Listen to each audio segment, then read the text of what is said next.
देखें आज हम सीख रहे हैं अनइक्वल टी की फार्मूला और उसकी मार्किंग और उसकी कटिंग के बाद फिटअप भी। ठीक है, हमारे पास जो मेन डाया है उसका जो कि ओडी है 114 मिलीमीटर और जो ब्रांच है ये है 2 इंच की, इसका ओडी होगा 60 मिलीमीटर। देखें ये वाली जो पाइप है ये इसके ऊपर लगाना। कौन सी टी बन रही है? अनइक्वल टी के मेन डाया ज्यादा और ब्रांच का डाया कम है। अस्सलाम वालेकुम, फैब्रिकेशन विषय में खुशामदीद। आज हम सीखेंगे अनइक्वल टी सैडल की मार्किंग, कटिंग और फिटिंग। इक्वल टी की पहले वीडियो बनाई हुई है तो इसका फार्मूला मैं आज भी रिपीट कर दूंगा। तो आप लोग जब तक पूरी वीडियो नहीं देखेंगे आप कोई भी काम नहीं सीख सकते। पूरी वीडियो में एक्सप्लेन करते हैं कि उसका पहले फार्मूला, उसकी मार्किंग और उसकी कटिंग। इसलिए गुजारिश है कि वीडियो मुकम्मल देखा करें। देखें अब हमारे पास है ये एक पाइप है, उसका जो कि डाया है 4 इंच और दूसरी है जो उसका है 2 इंच। देखिए कि मेन जो डाया वो है 4 इंच और जो ब्रांच का डाया वो है 2 इंच। अब 4 इंच का कितना होगा? ओडी 114 मिलीमीटर और 2 इंच एनपीएस का कितना होता है? OD 60 millimetre. अब इसका पहले फार्मूला देखें, इसकी कैलकुलेशन करेंगे और फिर इसकी मार्किंग और कटिंग करेंगे। देखें इसका D2 divided by 3 multiply D2। अब इसका जो जवाब आएगा उसको आंसर को डिवाइड कर देना है D1 पे। अब देखें किस तरह, D2 हमारे पास कितना है?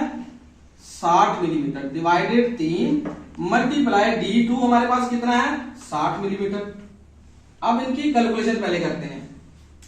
देखें कि 60 डिवाइड किया इसे 3 पे, हमारे पास जवाब आया 20। अब इसे मल्टीप्लाई करवाएंगे फिर D2 के साथ, हमारे पास अब जवाब आता है 1200 मिलीमीटर। क्या करेंगे? यहां पे लिख देंगे 1200। अब क्या करेंगे? इसे डिवाइड करेंगे D1 पे। D1 हमारे पास कितना? ये D1 है, कितना है? 114 मिलीमीटर। 1200 डिवाइड 114, हमारे पास जवाब आता है 10 मिलीमीटर। ये तो हो गया 10 मिलीमीटर जवाब आ गया। अब हमने मार्किंग किस पे करनी है? इस पाइप पे, 2 इंच वाले पाइप पे। क्या करेंगे? हमारे पास ओडी कितना है? 60 मिलीमीटर। 60 मल्टीप्लाई 3.1416 के कर देंगे। अब देखिए इसका हम जवाब देखते हैं कितना आता है। 60 मल्टीप्लाई 3.1416 के हमारे पास जवाब आता है 188 मिलीमीटर के। क्या करेंगे? 4 सेटल लाइनें लगानी है इस पाइप पर, ये वाला जो पाइप है इस पे डिवाइड कर देंगे 4 पे, हमारे पास जवाब आएगा 47 मिलीमीटर। क्या करेंगे? हम पाइप पर 4 सेंटर लाइनें लगाएंगे। ठीक है, लाइनें लगा दी, एक लाइन से दूसरी लाइन का कितना फासला होगा? 47 मिलीमीटर। अब उसके बाद क्या करना है? ये जो जवाब हमारे पास आया है इसकी मार्किंग हमने करनी है। वो किस तरह करनी है वो मैं आपको जब मार्किंग करेंगे मैं आपको तब बताऊंगा। अब आप ये वाला फार्मूला देख लें। देखिए ये है इक्वल टी। इक्वल टी क्या कि मेन डाया और ब्रांच का डाया दोनों सेम है। इसके लिए क्या करना है? सबसे पहले सीएफ लेना है पाइप का। कौन से? इस वाले पाइप का। दोनों के डाये सेम है, लेकिन आपको समझाने की कोशिश ये कर रहा हूं कि इस पाइप पे आपने मार्किंग करनी है। क्या है? सीएफ किस तरह आएगा? डाया मल्टीप्लाई 3.1416 के, हमारे पास जवाब आ जाता है 358 मिलीमीटर के। अब आपने आगे क्या करना? पाइप पे आपने 4 सेंटर लाइन लगानी है, इसको आपने डिवाइड कर देना है 4 पे, हमारे पास जवाब आ जाएगा 89 मिलीमीटर के। अब आपने क्या करना है? यहाँ पे जो हमारे पास डाया है ना, ये 114 मिलीमीटर होगा ना डाया, इसका ओडी कितना आएगा हमारे पास? 114 मिलीमीटर के। क्या करना? 114 डिवाइडेड बाय 3, हमारे पास जवाब आएगा 38 मिलीमीटर के। क्या करना है? अब इसको 38 मिलीमीटर की मार्किंग करनी है सैडल के लिए। मैं इसका लिंक डिस्क्रिप्शन में भी दे दूंगा, तो वहां से आप इसको मजीद देख लीजिएगा।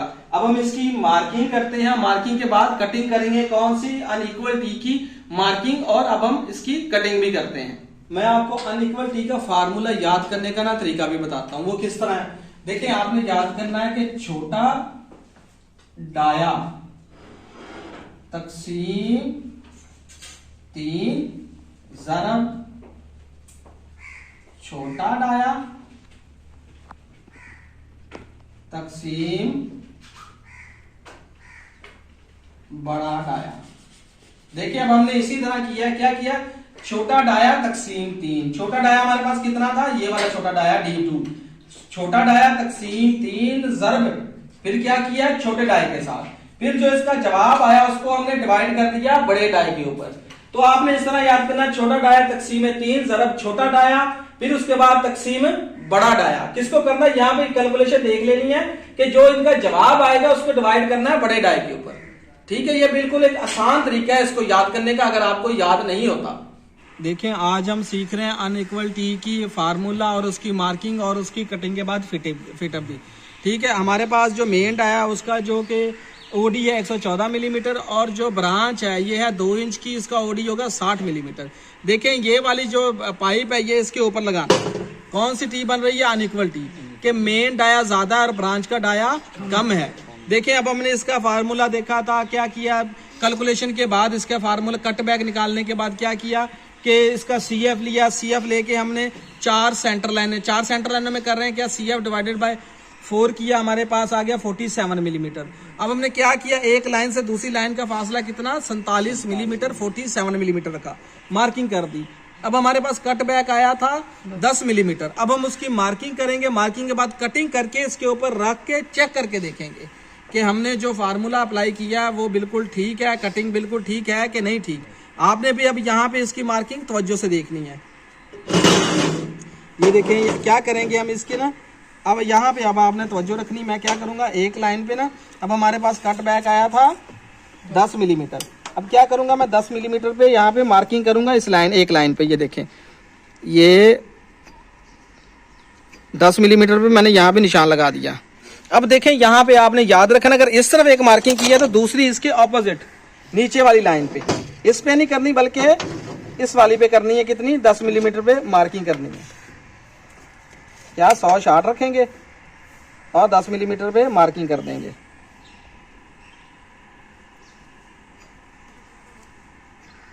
ये कर दी हमने, इस तरफ भी 10 मिलीमीटर पे मार्किंग कर दी। अब हम क्या करेंगे, रैप राउंड की मदद से हम इसको मजीद मार्किंग करेंगे जो बाकी रहती है। ठीक है, ये लो बेटा, आप निशान लगाना। क्या करेंगे, इसको पकड़ने का तरीका देख ले, मैंने पहले आपको इक्वल टी की मार्किंग में भी बताया था।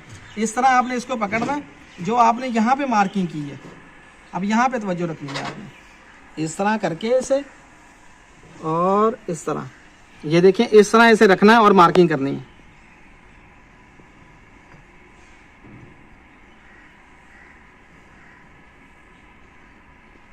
ये देखें,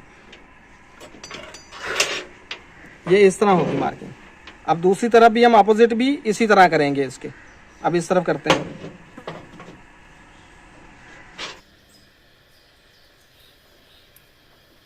चलो क्या करेंगे। अब ये देखिए, हमारे पास मार्किंग हो गई है इसकी। क्या हुआ, इस तरफ एक मार्किंग की थी और दूसरी इस तरफ, यहाँ से बाकी हमने रैप राउंड के साथ मिला दिया। अब हम इसकी कटिंग करते हैं।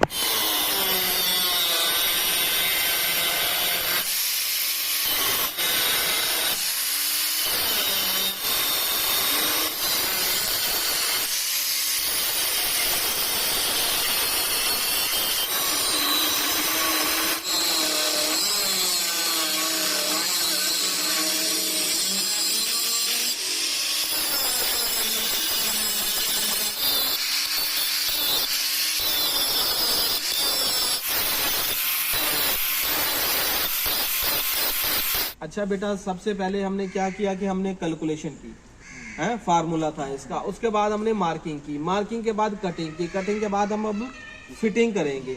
देखिए, ये कौन सी है, अनइक्वल सैडल, जैसे कि अनइक्वल टी या जिसे रिड्यूसिंग टी कहते हैं। ठीक हो गया, ये भी अब उसी तरह बनेगी। अब हम इसे चेक करके देखते हैं। ये देखें कि ये अब हमने, जब हमने ग्राइंडिंग की थी, कटिंग की थी हमने, तो क्या किया था, जो इंटरनल साइड से ना थोड़ी सी राउंड कर दी थी और इसके जो ये सामने वाले किनारे इनको भी राउंड किया था। ठीक है, ये आपने जब इसकी कटिंग करनी है तो वहां पे इस तरह लाजमी करना, नहीं तो ये पाइप के ऊपर बिल्कुल फिक्स नहीं बैठेगा। अब ये देखें कि इस तरह ये पाइप के ऊपर हमने रख दिया इसे। ठीक है, अब क्या है कि हमने इसको देखना है कि ये 90 डिग्री इसके साथ बन रही है कि नहीं बन रही है। देखें, ये इसके साथ 90 डिग्री भी बन रही है।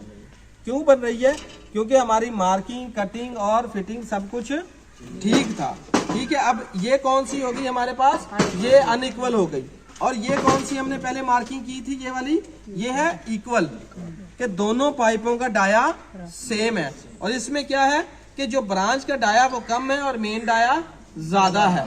ठीक हो गया, दोनों के फार्मूले बिल्कुल आसान है, कोई मुश्किल नहीं है। जब तक आप प्रैक्टिस नहीं करेंगे, प्रैक्टिस से मुराद ये फार्मूला, मैं कई बार आप कह चुका हूँ, फार्मूला आना कोई बड़ी चीज नहीं है। फार्मूला का जब तक आप उसको अप्लाई नहीं करेंगे, प्रैक्टिकल नहीं करेंगे, आपको कोई काम भी नहीं आएगा, बेशक वो किसी भी चीज़ का फार्मूला है। उम्मीद है आप लोगों को भी अनइक्वल टी सैडल का जो कि मार्किंग, कटिंग और फिटिंग अच्छे तरीके से समझ आ गई होगी। तो एक रिक्वेस्ट है कि आपने अपने दोस्तों के साथ भी वीडियो शेयर करनी है ताकि आपके साथ साथ उनके नॉलेज में भी इजाफा हो। शुक्रिया।